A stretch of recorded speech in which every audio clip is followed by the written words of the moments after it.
Bismillahirrahmanirrahim. Assalamualaikum warahmatullahi wabarakatuh. Alhamdulillahirabbil alamin wa bihi nasta'inu ala umuri dunya waddin. Asyhadu an la ilaha illallah wahdahu la syarikalah wa asyhadu anna Muhammadan abduhu wa rasuluh. La nabiyya ba'da, amma ba'du. Yang kami hormati Ibu Wakakur SMA Negeri 44, yang kami hormati Bapak Ibu Majelis Guru SMA Negeri 44 dan teman-teman tenaga kependidikan SMA Negeri 44. Alhamdulillah, puji syukur kita ucapkan kehadiran Allah Subhanahu wa taala yang telah memberikan kita nikmat kesehatan sehingga pada hari ini kita bisa hadir bersama di ruangan ini untuk mendengarkan materi kegiatan diseminisasi rencana tingkat lanjut PKG PJOK Angkatan 21 Kabupaten Bengkalis. Rencana pembelajaran berbasis Project Sport Education Model oleh Bapak Akbar Effendi SPD. Sholawat beriring salam tidak lupa pula kita hadiahkan buat Nabi Muhammad SAW dengan ucapan Allahumma sholli ala Sayyidina Muhammad wa ala ali Sayyidina Muhammad. Semoga kita bisa mendapat syafaat di yaumil akhir kelak. Amin amin ya rabbal alamin. Baik, langsung saja kita lanjut ke materi yang akan disampaikan oleh Bapak Akbar Effendi SPD. Kepada Bapak kami persilakan.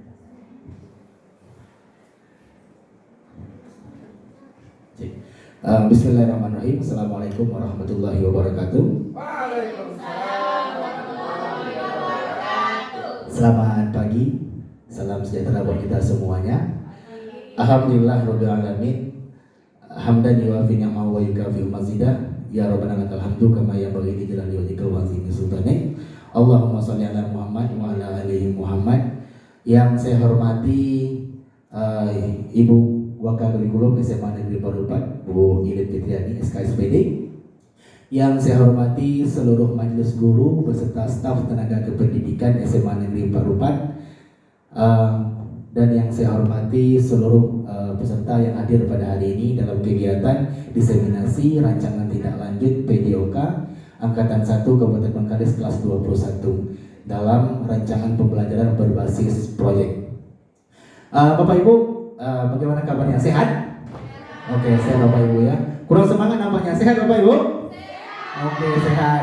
Oke, Bapak Ibu, sebelum saya memaparkan materi yang saya laksanakan nantinya untuk membakar semangat kita speaking sebentar dulu Pak Ibu ya.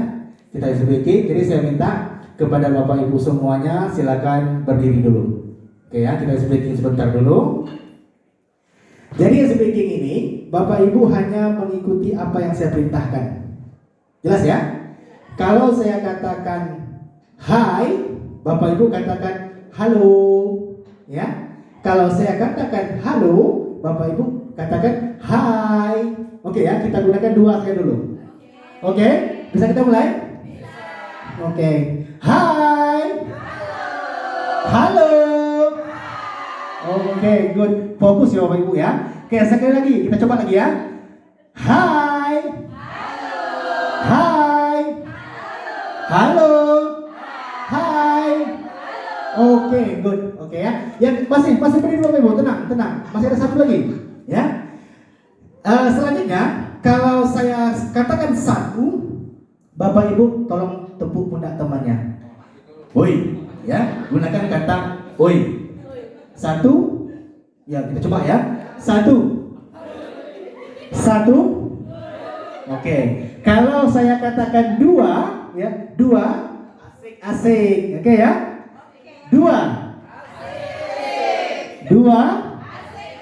Oke, good. Kalau saya katakan tiga, Bapak Ibu pegang dagu temannya. Iya. Ya. Kalau yang laki-laki ke perempuan tak sampai lah ya. Oke ya. Tiga. Oke ya. Tiga. Iya. Ya. Iya, oke. Ulang ya. Satu. Apa tadi? Ya. Oke ya. Fokus Bapak Ibu ya. Fokus ya. Satu. Dua. Tiga. Oke, sekali lagi selesai ya. Kita ulang ya. Oke. Hai. Halo. Satu. Dua. Tiga. Ya. Oke, tepuk tangan semua Bapak Ibu ya. Oke, terima kasih banyak Bapak Ibu. Oke. Bapak Ibu, terima kasih atas kehadirannya. Di sini saya akan mencoba untuk memaparkan apa yang akan menjadi proyek saya nanti di dalam kegiatan PKG PGOK kami. Ini merupakan tugas akhir saya. Saya hanya sebatas menyampaikan nanti, dan juga saya berharap kepada Bapak Ibu memberikan tanggapan untuk perbaikan-perbaikan tugas saya nanti ke depannya. Tolong dibantu Bu Nurul. Oke, yang pertama di sini diseminasi rancangan tindak lanjut PGOK, rancangan pembelajaran berbasis proyek. Memang kami dianjurkan untuk membuat rancangan pembelajaran berbasis proyek, yang mana model pembelajarannya itu SEM ya, Sport Education Model.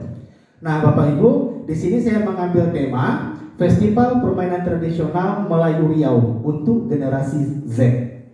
Ya, karena memang generasi sekarang ini memang mereka sudah jarang dan bahkan tidak mengenal lagi dengan permainan-permainan tradisional. Mereka lebih cenderung menggunakan gadget untuk meluangkan waktunya. Padahal permainan-permainan tradisional itu merupakan permainan yang sangat baik untuk membentuk karakter dan kepribadian anak. Oke, Bapak Ibu ya. Nah, Sport Education Model ini kalau di dalam Penjas ini merupakan pembelajaran dengan pendekatan kompetisi. Jadi anak-anak itu dituntut untuk membuat suatu perlombaan. Jadi memang pembelajaran ini memang pembelajaran yang sangat otentik sekali dirasakan oleh peserta didik. Pembelajaran yang sangat nyata. Jadi dalam pembelajaran itu mereka berbagi peran dan melaksanakan peran tersebut secara profesional. Inilah pembelajaran SEM. Contohnya seperti ini ya. Contohnya di dalam Penjas itu, di dalam pembelajaran SEM itu, ketika belajar Penjas, permainan bola voli seumpamanya, di dalam pembelajaran Penjas itu kami mengarahkan peserta didik untuk melaksanakan atau menyelenggarakan kegiatan turnamen atau event-event yang berhubungan dengan bola voli. Anak di situ dituntut untuk berbagi peran. Kalau di dalam turnamen yang sesungguhnya itu ada pembukaan secara formal. Dari mulai pembukaan secara formal sampai kepada mempersiapkan tim, sampai kepada selesai acaranya, anak dibentuk dan diberikan perannya masing-masing. Nah, disitulah kita menilainya. Ini yang disebut dengan pembelajaran SEM, Sport Education Model. Nah, saya mengambil permainan tradisional. Latar belakangnya, permainan tradisional adalah suatu aktivitas bermain dan olahraga yang tumbuh dan berkembang pada daerah tertentu, yang syarat dengan nilai-nilai budaya dan tata nilai kehidupan masyarakat dan diajarkan turun-temurun dari satu generasi ke generasi berikutnya. Inilah yang menjadi proyek saya. Saya berharap dalam proyek ini nanti saya bisa mengenalkan kembali kepada anak-anak kita di SMA Negeri Perupan. Terus permainan tradisional tidak hanya menjadi sarana hiburan, tetapi juga menjadi sarana pembelajaran bagi generasi muda yang memahami nilai-nilai kebersamaan, nilai kerjasama, ketekunan, dan persaudaraan. Namun faktanya sekarang Bapak Ibu, kita melihat bahwa mengalami kemunduran, banyak generasi muda tidak lagi mengenal permainan tradisional. Untuk itu penting rasanya kami sebagai generasi penerus untuk terus melestarikan permainan-permainan tradisional ini sebagai aktivitas gerak yang gembira serta menyehatkan. Inilah dasar atau latar belakang saya mengambil proyek ini Bapak Ibu. Terus, nah tujuan dari program ini yang pertama seperti yang saya sampaikan tadi, latar belakang meningkatkan partisipasi aktif peserta didik. Yang kedua, memberikan edukasi kepada peserta didik. Yang ketiga, meningkatkan kesadaran nilai budaya. Yang keempat, peserta didik mampu merencanakan, melaksanakan, dan mengevaluasi. Yang terakhir, kebersamaan dan kerjasama dalam komunitas. Inilah yang menjadi tujuan dari proyek yang akan kami laksanakan nanti Bapak Ibu. Oke, lanjut Bapak Ibu ya. Sebelum sampai di sini, saya akan menjelaskan proyek yang mau kami buat nanti. Yang pertama itu melestarikan permainan tradisional. Yang kedua, proyeknya adalah peserta didik mampu menyelenggarakan suatu event dengan rapi dan terstruktur. Karena memang berdasarkan pengalaman kita di lapangan, anak-anak kita memang agak sedikit kurang mampu dalam menyelenggarakan suatu event. Nah, mudah-mudahan melalui SEM ini nanti kita bisa melatih peserta didik untuk menyelenggarakan suatu event yang bisa dilakukan secara rapi dan terstruktur. Itu harapan kita. Terus di sini Bapak Ibu, capaian. Yang pertama, meningkatkan partisipasi aktif dalam kegiatan. Yang kedua, meningkatkan kesadaran budaya dan nilai-nilai tradisional. Yang ketiga, meningkatkan keterampilan dan kepemimpinan peserta didik. Yang keempat, menumbuhkan sikap sportivitas. Yang kelima, mengukur dampak dan program ini kepada peserta didik. Apakah ini berdampak kepada peserta didik atau tidak? Harapannya berdampak nantinya. Terus adanya kerjasama kelompok atau kerjasama tim. Nah, langkah-langkahnya, yang pertama seperti yang saya lakukan pada hari ini, kami mencoba untuk mensosialisasikan terlebih dahulu. Yang kedua, nanti peserta didik akan dilibatkan terus selama program ini berlangsung, mulai dari pengelolaan musim. Itu yang saya katakan tadi, mereka memiliki peran aktif. Pengelolaan musim menentukan kapan pelaksanaan kegiatan yang dilaksanakan. Terus yang kedua, afiliasi. Bagaimana ketika mereka ingin membuat kegiatan ini, bagaimana kerjasamanya, bagaimana hubungannya dengan majelis guru barangkali, bagaimana hubungannya dengan masyarakat, karena ada hubungan itu semua untuk menyelenggarakan kegiatan ini. Terus menyiapkan pertandingan formal. Puncak pertandingan, pencatatan pertandingan, sampai kepada evaluasi dan refleksi. Di sini jelas ya Bapak Ibu ya. Belum menurut? Kembali ke tadi.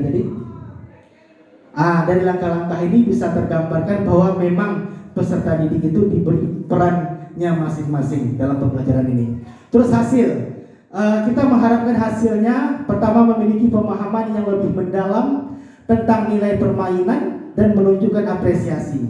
Yang kedua, sudah pasti kegiatan ini akan berdampak kepada partisipasi aktif anak dalam aktivitas. Terus yang ketiga, mampu bekerja sama dalam tim dan efektif pelaksanaannya. Terus yang terakhir, terwujudnya kegiatan yang inovatif dengan kontribusi nyata dari seluruh peserta didik. Karena kalau tidak ada kontribusi nyata dari seluruh peserta didik, maka kegiatan ini memang agak sulit untuk dilaksanakan. Lanjut Bu Nurul. Nah, struktur program dan mitra dalam KBS.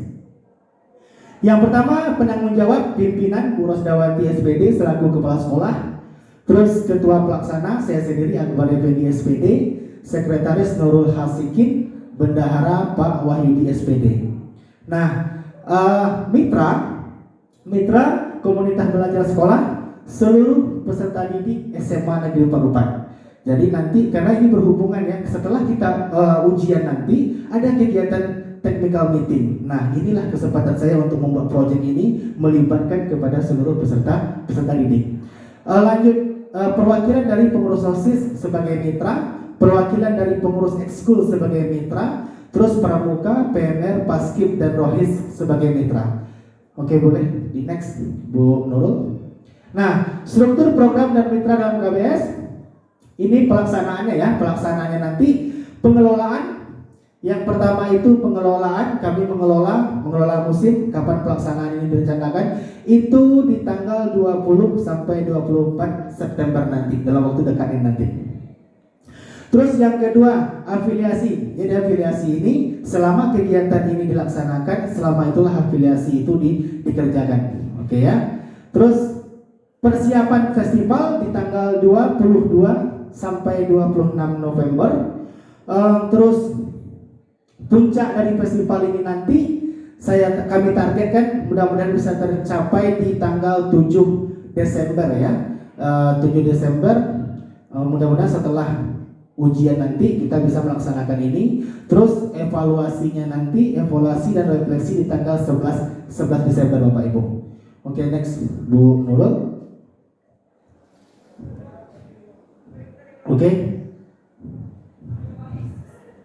Oke, lanjut ya.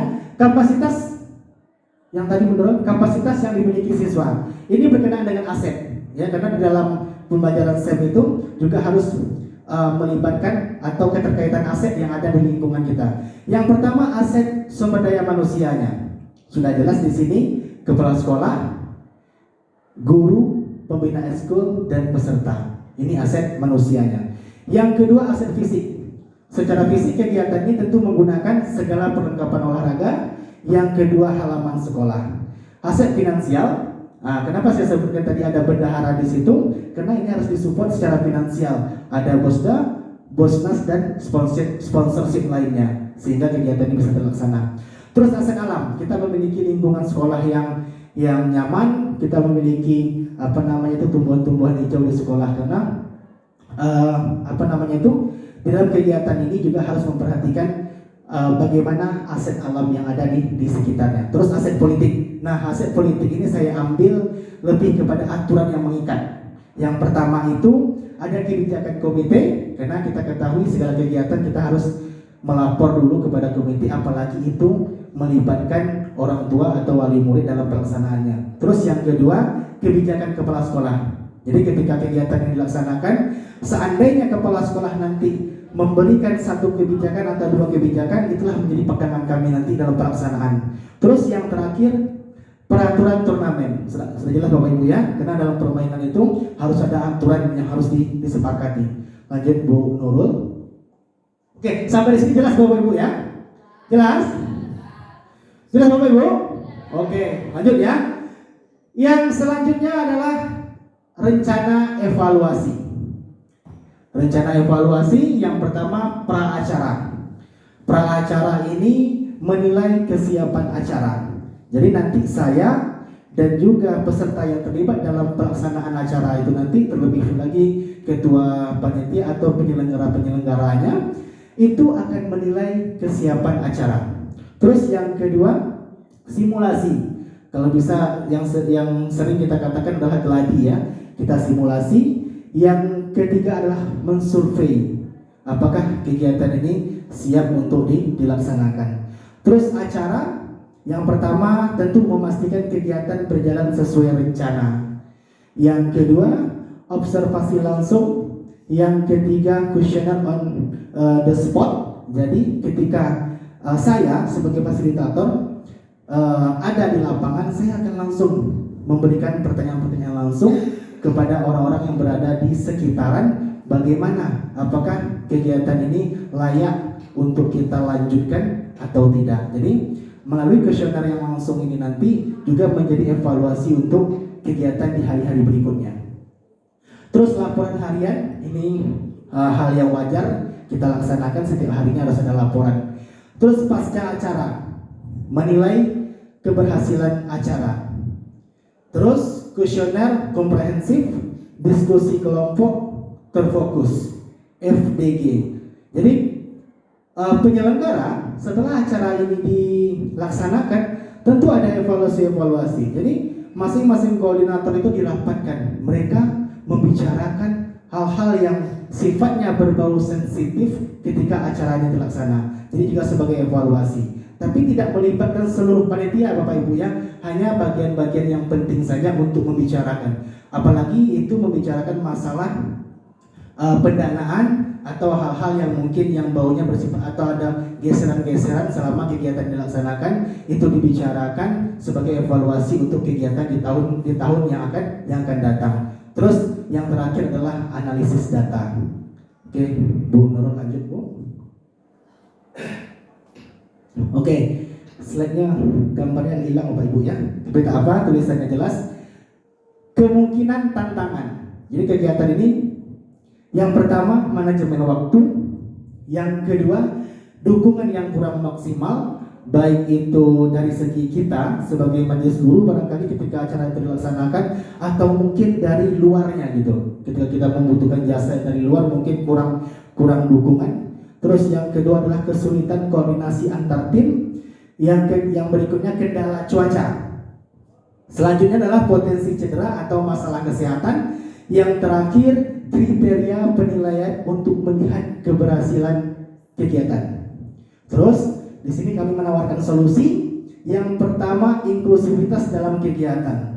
Ya, karena kita tadi pertama mengatakan manajemen waktu kita nanti bisa bermasalah, maka harus ada inklusivitas dalam kegiatan. Jadi seluruh peserta tanpa melihat golongan, tanpa melihat kelompok harus kita rangkul dalam kegiatan ini. Tidak ada perbedaan. Jadi kalau seumpamanya kita bekerja sama tanpa melihat perbedaan, merangkul seluruh kelompok-kelompok dalam penyelenggaraan ini, saya yakin mengenai waktu akan terselesaikan. Terus yang kedua, ada rancangan cadangan atau plan B. Jadi kegiatan ini ketika kurang dukungan, seumpamanya pelaksanaannya kurang dukungan atau ada kendala-kendala yang lain disebabkan oleh cuaca, kita punya plan B, rencana cadangan, sehingga acara ini tetap terlaksana. Terus rapat berkala dan pembagian tugas yang jelas. Dalam membuat event, tentu kita harus melaksanakan rapat secara berkala dan juga harus menekankan kepada peserta semuanya harus bertanggung jawab dan profesional dengan tugasnya masing-masing. Oke, lanjut Bapak Ibu, menyediakan tim medis. Ini solusi dari potensi cedera atau masalah kesehatan. Nah, yang terakhir adalah kriteria penilaian untuk melihat keberhasilan kegiatan. Itu menjadi masalah. Kami memberikan solusi adalah penilaian otentik, penilaian yang nyata. Ini tergantung kepada kami nanti bagaimana membuat rubrik penilaiannya. Jadi nanti karena kegiatan SEM ini merupakan kegiatan yang nyata, maka sangat berterkaitan dengan penilaian otentik. Yang mana penilaian otentik itu dilakukan adalah penilaian yang sesungguhnya. Jadi anak berbagi peran, bagaimana dia melaksanakan perannya masing-masing, itulah yang akan dinilai. Oke ya, ini slide terakhir. Tadi ada gambar ucapan terima kasih karena kendala teknis Bapak Ibu mungkin tidak terlihat. Lebih dan kurang begitulah Bapak Ibu yang dapat saya sampaikan dalam kegiatan ini. Sebelum saya tutup, barangkali Bapak Ibu ada yang mau bertanya atau memberikan tanggapan dari rancangan tindak lanjut yang saya laksanakan nantinya.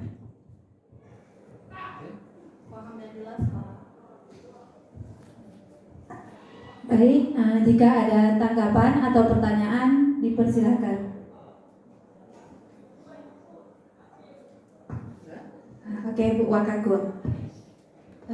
Izin. Sebelumnya mungkin boleh tepuk tangan dulu untuk bisa dibuka set pertama, Bu.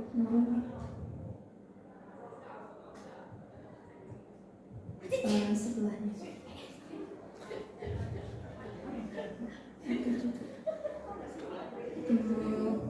Sedikit ya Pak Akbar, kalau saya menyimpulkan tadi di awal, menurut Pak Akbar, pembelajaran STEM tadi, model pembelajaran STEM ya, itu merupakan model pembelajaran yang menekankan pentingnya berbagi peran. Betul Pak Akbar?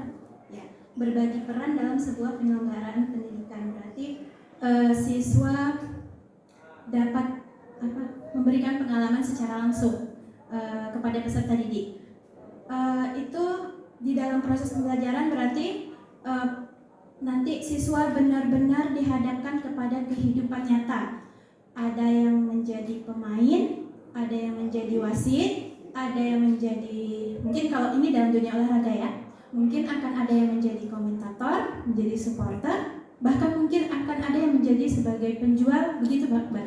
Berarti benar-benar siswa dihadapkan kepada kehidupan yang nyata. Ini mungkin sebuah tanggapan sekaligus pertanyaan mungkin ya. Ini merupakan sebuah model pembelajaran yang sangat bagus, apalagi sesuai dengan generasi Z sekarang. Siswa dituntut untuk benar-benar proses pembelajaran itu benar-benar kontekstual dalam kehidupan nyata. Gitu. Pertanyaan saya Pak Akbar, kira-kira kalau proses pembelajaran model ini diterapkan kepada mata pelajaran lain, bisa Pak Akbar ya? Atau kasih tanggapan atau bagaimana? Oke, terima kasih. Saya ucapkan kepada Bu Ilin yang telah memberikan tanggapan sekaligus bertanya. Menanggapi apa yang ditanyakan Bu Ilin tadi, apakah pembelajaran STEM ini bisa dilaksanakan pada pembelajaran lain? Tentunya bisa. Karena tadi di awal saya menjelaskan adalah SEM adalah di dalam pendidikan jasmani. Model pembelajaran SEM di dalam pendidikan jasmani menekankan dengan pendekatan melakukan kegiatan kompetensi. Jadi dalam pembelajaran yang lain, saya yakin dalam pembelajaran matematika, biologi, ekonomi, pelaksanaannya bisa dilaksanakan. Karena apa? Karena ada kata berbagi peran. Ketika pelaksanaan pembelajaran itu dilaksanakan, tentunya akhirnya adalah produknya itu setiap mata pelajaran itu harus membuat sebuah kegiatan. Jadi bisa saja melalui olimpiade barangkali, melalui cerdas-cermat barangkali, yang dinilai adalah perannya itu pelaksanaan kegiatan. Apakah anak bisa melaksanakan perannya masing-masing, kegiatannya dilaksanakan, olimpiadenya dilaksanakan, tapi terfokus kepada satu atau dua mata pelajaran tertentu. Kira-kira menurut saya begitu, Bu Ilin. Oke, cukup Pak Akbar. Sebuah praktik banyak yang sangat bagus. Semoga nanti bisa diterapkan kepada seluruh guru di SMA Negeri 44. Sekali lagi kasih tepuk tangan untuk